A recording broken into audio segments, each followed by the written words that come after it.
विद्यार्थियों का एक बार फिर से हार्दिक अभिवादन। हम देख रहे थे चैप्टर वाइज प्रैक्टिस सेट। इसमें हम देख रहे हैं अभी रचना और रचनाकारों से संबंधित ये कक्षाएं। तो चलिए, अभी तक जितनी भी कक्षाएं बनी है सबकी प्लेलिस्ट बनी हुई है, आप एक साथ सभी को देख सकते हैं, जो कि बहुत ही महत्वपूर्ण है। जिनको भी हिंदी विषय को लेकर के टीजीटी पीजीटी असिस्टेंट प्रोफेसर या यूजीसी नेट की परीक्षा देनी है, एलटी ग्रेड देना है, या किसी भी राज्य की TET TGT PGT TET C TET कुछ भी देना है, तो उनके लिए बहुत ही महत्वपूर्ण है। तो चलिए, बिना समय व्यर्थ किए हम कक्षा को प्रारंभ करते हैं। निम्न में से कौन सी रचना विद्यापति की नहीं है? तो जयमंग जस चंद्रिका ये विद्यापति की रचना नहीं है, बल्कि पदावली, कीर्तिलता और कीर्ति पताका ये विद्यापति की रचनाएं हैं। अपराजिता के लेखक हैं अंचल जी। अपराजिता काव्य के लेखक रामेश्वर शुक्ल अंचल हैं। इनके अन्य काव्य ग्रंथ हैं मधुलिका, लाल चूनर आदि। इनके कहानी संग्रह हैं नंग मनंग, ये वे बहुतेरे, कुंवर की दुल्हन आदि। हंसावली के रचयिता हैं अशाइत। हंसावली के रचयिता अशाइत हैं। हंसावली सूफी काव्य धारा का ग्रंथ है। हंसावली राजस्थानी भाषा एवं चौपाई दोहा छंदों में रचित है। इसका कथा स्रोत विक्रम बेताल की कथा है। इसमें पाटड़ की राजकुमारी हंसावली की कहानी है। दिए गए सभी साहित्यकार सूफी काव्य धारा के हैं। इनकी रचनाएं इस प्रकार हैं। जटमल का है प्रेम विलास प्रेमलता की कथा। दामोदर का है कवि लखम सेन पद्मावती कथा। अगला प्रश्न, समाधि लेख के लेखक हैं श्रीकांत वर्मा। समाधि लेख काव्य कृति के लेखक श्रीकांत वर्मा हैं। इनके अन्य काव्य संग्रह हैं भटका मेघ, दिनारंभ, माया दर्पण, जलसा घर, मगध, संचयिता आदि। इनकी कुछ प्रतिनिधि रचनाएं हैं। कुछ का व्यवहार बदल गया है। राजनीतिज्ञों ने मुझे कौशल में विचारों की कमी, कलिंग, आस्था की प्रतिध्वनियां टूटी पड़ी हैं, परंपरा, महामहिम, ऊब, भद्रवंश के प्रीत, एक और ढंग आदि हैं। मगध पुस्तक के लेखक हैं, तो मगध पुस्तक के लेखक श्रीकांत वर्मा हैं। मगध कविता संग्रह के रचयिता श्रीकांत वर्मा हैं। शेखर जोशी की रचना है कोसी का घटवार। शेखर जोशी की रचना कोसी का घटवार है। इनकी अन्य प्रमुख रचनाएं हैं सात के लोग, हलवाहा, नौरंगी बीमार है, मेरा पहाड़, प्रतिध्वनि, प्रतिनिधि कहानियां, एक पेड़ की यादें आदि। राजस्थानी भाषा और साहित्य पुस्तक के लेखक हैं मोतीलाल मेनारिया। राजस्थानी भाषा और साहित्य पुस्तक के लेखक मोतीलाल मेनारिया हैं। इसमें मारवाड़ी गद्य का जो नमूना लिया गया उसमें रहता है कि रहता के लिए रैवतो, हमारा के लिए म्हारा, के लिए मारा, काढ़ के लिए काढ़ आदि रूप मिलते हैं। निम्नांकित में से कौन सा काव्य ग्रंथ नहीं है? रसज्ञ रंजन। रसज्ञ रंजन महावीर प्रसाद द्विवेदी का निबंध संग्रह है। पथिक राम नरेश त्रिपाठी, भारत भारती मैथिली शरण गुप्त तथा वैदेही वनवास अयोध्या सिंह उपाध्याय हरिऔध का काव्य संग्रंथ है। काव्य मंजूषा के रचयिता हैं महावीर प्रसाद द्विवेदी जी। काव्य मंजूषा 1903 इसमें, काव्य कुब्ज, अबला विलाप 1907, कविता कलाप 1909 आदि महावीर प्रसाद द्विवेदी के पद्य ग्रंथ हैं। देवीदत्त शुक्ल द्वारा इनके समस्त कृतित्व को द्विवेदी काव्यमाला 1940 में संग्रहित कर दिया गया है। शंभूक वध के रचनाकार हैं जगदीश गुप्त जी। शंभूक वध रामकथा से संबंधित जगदीश गुप्त की एक चर्चित रचना है। शंभूक एक शूद्र है जो तपस्या करने के कारण राम के द्वारा मारा जाता है। शंभूक दलित विमर्श का एक उत्कृष्ट काव्य है। रीति काव्य संग्रह नवधा और त्रयी गुप्त जी की संपादित रचनाएं हैं। नवधा में जगदीश गुप्त अज्ञे के साथ मिलकर 9 कवियों की रचनाओं का संकलन प्रस्तुत करते हैं। त्रयी शीर्षक से 3 संकलन युवा कवियों से संबंधित प्रकाशित हुए। गुप्त जी रचित जयंत पौराणिक कथानक के आधार पर रचा गया खंड काव्य है। गोरखबानी नामक पुस्तक के संपादक हैं डॉक्टर पीताम्बर दत्त बड़थवाल। डॉक्टर पीताम्बर दत्त बड़थवाल ने गोरखनाथ की रचनाओं का संकलन व संपादन अपनी कृति गोरखबानी में किया है। वे हिंदी में डी लिट की उपाधि प्राप्त करने वाले पहले शोधार्थी थे। बाल्यकाल में अंबर नाम से कविताएं रचते थे। हिलमैन नामक अंग्रेजी पत्रिका का भी इन्होंने संपादन किया है। उत्तरी भारत की संत परंपरा के लेखक हैं परशुराम चतुर्वेदी जी उत्तरी भारत में संत परंपरा के लेखक परशुराम चतुर्वेदी हैं। आचार्य हजारी प्रसाद द्विवेदी को चिंतमुखी मानवता के अन्वेषक के रूप में जाना जाता है। इनके आलोचना ग्रंथ निम्नलिखित हैं: सूर साहित्य, हिंदी साहित्य की भूमिका, कबीर, हिंदी साहित्य का आदिकाल, सहज साधना, कालिदास की लालित्य योजना, मध्यकालीन बोध का स्वरूप, रामस्वरूप चतुर्वेदी के कुछ अन्य महत्वपूर्ण आलोचनात्मक ग्रंथ हैं: हिंदी नवलेखन, कामायनी का पुनर्मूल्यांकन, मध्यकालीन हिंदी काव्य, इतिहास और आलोचक दृष्टि, हिंदी साहित्य और संवेदना का विकास, भक्ति काव्य, यात्रा इत्यादि। अगला प्रश्न है, एकलव्य नामक कृति के लेखक हैं रामकुमार वर्मा जी। एकलव्य नामक काव्य कृति के लेखक रामकुमार वर्मा हैं। इनकी अन्य काव्य कृतियाँ उत्तरायण, ओ अहल्या आदि इनके प्रमुख एकांकी संग्रह हैं। पृथ्वीराज की आंखें, रेशमिटाई, चारुमित्रा विभूति, सप्त किरण, रूप रंग, रजत रश्मि, दीपदान, ऋतुराज, रिमझिम, इंद्रधनुष, पांचजन्य, कौमुदी महोत्सव, मयूर पंख, जूही के फूल आदि। अंगद पैज की रचना की थी ईश्वरदास ने। ईश्वरदास ने अंगद पैज और भरत मिलाप की रचना की है।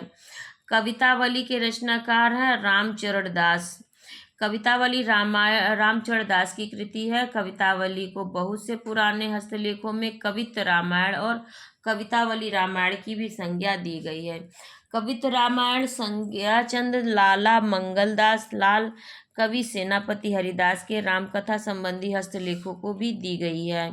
कवितावली नाम से हस्तलेख जानकर जनकराज, किशोरी शरण, दूलन दास, परमेश्वरी दास, सरयू दास, सहजराम आदि के भी प्राप्त हुए हैं। मतलब कि कवित्त रामायण या कवितावली ये रचनाएं बहुत से कवियों ने की और कवितावली रचना तुलसीदास की भी है। कौन सी कृति भारतेंदु हरिश्चंद्र की नहीं है? भारत हरण ये भारतेंदु हरिश्चंद्र की रचना नहीं है। जबकि भारत दूरदशा, अंधेर नगरी और वैदिकी हिंसा, हिंसा न भवती ये सभी भारतेंदु की रचनाएं हैं। भारत हरण 1890 इस कृति भारतेंदु हरिश्चंद्र की नहीं बल्कि देवकी नंदन त्रिपाठी की है। इनमें से कौन सी भारतेंदु हरिश्चंद्र की रचना नहीं है? तो पद्मावती भारतेंदु हरिश्चंद्र की रचना नहीं है। वैदिकी हिंसा, हिंसा न भवती, विशस्य विषमौसधम और बादशाह दर्पण ये भारतेंदु हरिश्चंद्र की रचनाएं हैं। श्रीधर पाठक द्वारा रचित नहीं है। वैदेही वनवास, जबकि जार्ज वंदना, भारतोत्थान और बाल विधवा ये श्रीधर पाठक की रचनाएं हैं। पृथ्वीकल्प किसकी रचना है? ये गिरजा कुमार माथुर की रचना है। पृथ्वीकल्प गिरजा कुमार माथुर की रचना है। इनके अन्य काव्य संग्रह है मंजीर, नाश और निर्माण, धूप के धान, शिलापंख चमकीले, मुझे और अभी कुछ कहना है, भीतरी नदी की यात्रा। गिरजा कुमार माथुर का पहला काव्य संग्रह मंजीर 1941 इसमें प्रकाशित हुआ। रामविलास शर्मा के शब्दों में उनका किशोर मन न वयस्क होता है न प्रौढ़, वार्धक्य तो दूर की बात है। माथुर जी को वक्त के सामने कविता के लिए साहित्य अकादमी पुरस्कार तथा के बिरला फाउंडेशन द्वारा व्यास सम्मान प्रदान किया गया है। निम्नलिखित में से कौन गिरजा कुमार माथुर की कृति नहीं है? चांद का मुंह टेढ़ा है। कौन सी काव्य कृति गिरजा कुमार माथुर की नहीं है? बुनी हुई रस्सी। बुनी हुई रस्सी 1971 में भवानी प्रसाद मिश्र की कविताओं का संग्रह है। इस रचना पर उन्हें 1972 इसका साहित्य अकादमी पुरस्कार प्राप्त हो चुका है। शेष रचनाएं गिरजा कुमार माथुर की हैं। सोए पलाश ढकेंगे शीर्षक नवगीत के रचनाकार हैं नचिकेता। सोए पलाश ढकेंगे शीर्षक नवगीत संग्रह के रचनाकार नचिकेता हैं। पलाश को केंद्र में रखकर की गई अन्य रचनाएं हैं पूरब, खिले पलाश, रविंद्रनाथ त्यागी व्यंग्य संग्रह इनका, अकेला पलाश, मेहरुन्निसा परवेज उपन्यास है, जाने कितने रंग पलाश के मृदुला वाजपेयी का उपन्यास है, पलाश वन नरेंद्र शर्मा का काव्य संकलन है। पलाश वन किसका काव्य संकलन है? तो नरेंद्र शर्मा का है। हिंदी शब्दानुशासन ये किशोरीदास वाजपेयी की रचना है। हिंदी शब्दानुशासन के लेखक किशोरीदास वाजपेयी जी हैं। ये महावीर प्रसाद द्विवेदी द्वारा चलाए गए व्याकरण सम्मत परिष्कार आंदोलन के अगुआ थे। वाजपेयी जी पहले ऐसे भाषाविद थे जिन्होंने हिंदी व्याकरण के अंग्रेजी आधार को अस्वीकार कर उसे संस्कृत के आधार पर प्रतिष्ठित किया। इन्हें हिंदी का पाणिनि घोषित किया गया है। महापंडित राव सांकृत्यायन ने किशोरीदास वाजपेयी से हिंदी शब्दानुशासन कहकर लिखवाया था। किशोरीदास वाजपेयी ने सुदामा नामक नाटक लिखा तथा तरंगिणी नामक संग्रह में ब्रज भाषा की कविताएं एवं दोहे रचे हैं। इनकी प्रमुख रचनाओं में शामिल है ब्रज भाषा व्याकरण, कांग्रेस का इतिहास, नेताजी सुभाष चंद्र बोस और राष्ट्रभाषा का प्रथम व्याकरण, भारतीय भाषा विज्ञान आदि। इनमें से ब्रज भाषा व्याकरण इस बार असिस्टेंट प्रोफेसर की परीक्षा में पूछा गया था किसका लिखा हुआ ग्रंथ है। ब्रज भाषा व्याकरण, राष्ट्रभाषा का प्रथम व्याकरण और भारतीय भाषा विज्ञान आदि, ये बहुत ही महत्वपूर्ण रचनाएं हो गई किशोरीदास वाजपेयी की। हिंदी व्याकरण ग्रंथ शब्दानुशासन के रचनाकार है किशोरीदास वाजपेयी। हिंदी व्याकरण ग्रंथ शब्दानुशासन, हिंदी का पाणिनि कहा जाता है। किशोरीदास वाजपेयी को हिंदी का पाणिनि कहा जाता है। हिंदी भाषा का सर्वप्रथम व्याकरण नागरी प्रचारणी सभा काशी की देखरेख में लिखा गया, जिसका नाम था हिंदी व्याकरण। इसके लेखक हैं कामता प्रसाद गुरु जी। हिंदी भाषा का सर्वप्रथम व्याकरण नागरी प्रचारणी सभा काशी की देखरेख में लिखा गया। देखिए, हिंदी भाषा का सर्वप्रथम व्याकरण ग्रंथ है, इसलिए बहुत ही महत्वपूर्ण हो जाता है। और दूसरा इसका प्रकार इसका संपादन नागरी प्रचारणी सभा द्वारा किया गया है, इसलिए भी महत्वपूर्ण हो जाता है। नागरी प्रचारणी सभा काशी की देखरेख में लिखा गया, जिसका नाम है हिंदी व्याकरण, और इस हिंदी व्याकरण के लेखक कामता प्रसाद गुरु हैं। इनकी ख्याति इसी रचना के कारण ज़्यादा हुई है। यह हिंदी भाषा का सबसे बड़ा और प्रामाणिक व्याकरण माना जाता है। कामता प्रसाद गुरु की अन्य रचनाओं में सत्य, प्रेम, पार्वती और यशोदा उपन्यास, भौमासुर वध, विनय पचासा ब्रजभाषा काव्य, पद्य पुष्पावली, सुदर्शन, पौराणिक नाटक तथा हिंदुस्तानी शिष्टाचार आदि विशेष रूप से उल्लेखनीय हैं। प्रेमचंद सामंत का मुंशी पुस्तक के लेखक बहुत ही महत्वपूर्ण पुस्तक है डॉक्टर धर्मवीर हैं। प्रेमचंद सामंत का मुंशी डॉक्टर धर्मवीर ने दलित दृष्टि से प्रेमचंद साहित्य का मूल्यांकन करते हुए प्रेमचंद सामंत का मुंशी वे प्रेमचंद की नीली आंखें नाम से पुस्तकें लिखी हैं।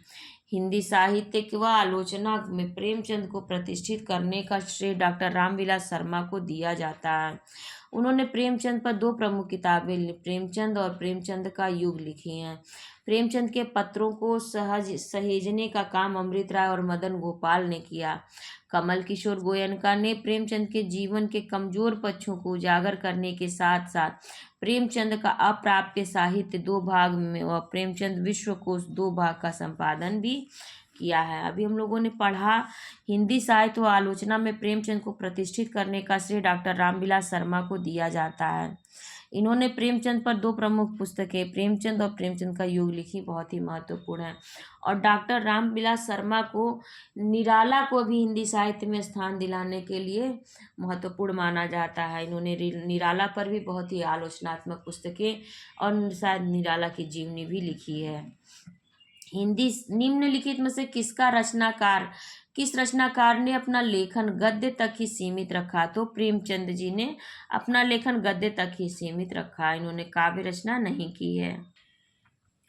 प्रेमचंद ने अपना लेखन गद्य तक ही सीमित रखा, इन्होंने उपन्यास, कहानी और नाटक तक ही न लेखन कार्य किया बल्कि उपन्यास और कहानी विधा में मूर्धन्य स्थान प्राप्त किया।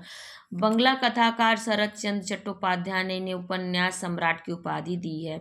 प्रेमचंद ने आदर्शोन्मुखी यथार्थवादी उपन्यास लेखन की परंपरा का प्रवर्तन किया। रामविलास शर्मा, रामचंद्र शुक्ल तथा नगेंद्र ने गद्य एवं पद्य साहित्य के दोनों ही रूपों का पर कार्य किया है। ठंडा लोहा के रचनाकार हैं धर्मवीर भारती। ठंडा लोहा के रचनाकार धर्मवीर भारती हैं। इनकी अन्य काव्य कृतियाँ 7 गीत वर्ष, अंधा युग, कनुप्रिया, सात गीत वर्ष में धर्मवीर भारती जी आधुनिकता बोध को उजागर करते हैं। अंधा युग में महाभारत की कथा के माध्यम से युद्धजन्य कुंठा, युद्ध की निरर्थक परिणति, विवेकहीन अमानवीय स्थितियों को अभिव्यंजित किया गया है। कनुप्रिया में राधा कृष्ण का राग बोध उद्घाटित होता है। इसमें उनके विरह जन भावोद्वेलन को भारती जी ने रूपायित किया है। कनुप्रिया काव्य किनके संबंध में है? तो ये राधा कृष्ण के संबंध में है। धर्मवीर भारती की काव्य कृति कनुप्रिया में वर्णन राधा के नवीन रूप का। अंधा युग रचना है धर्मवीर भारती की। अब इस कक्षा को मैं यहीं पर विराम देती हूँ। इसके आगे के प्रश्न हम इसकी अगली कक्षा में देखेंगे। तब तक आप सभी से रिक्वेस्ट है, पहली बार चैनल पर आए हैं या अभी तक चैनल को सब्सक्राइब नहीं किया तो जरूर सब्सक्राइब कर ले। प्लीज़ लाइक शेयर सब्सक्राइब और कमेंट करना ना भूलें। आप सभी का बहुत बहुत धन्यवाद।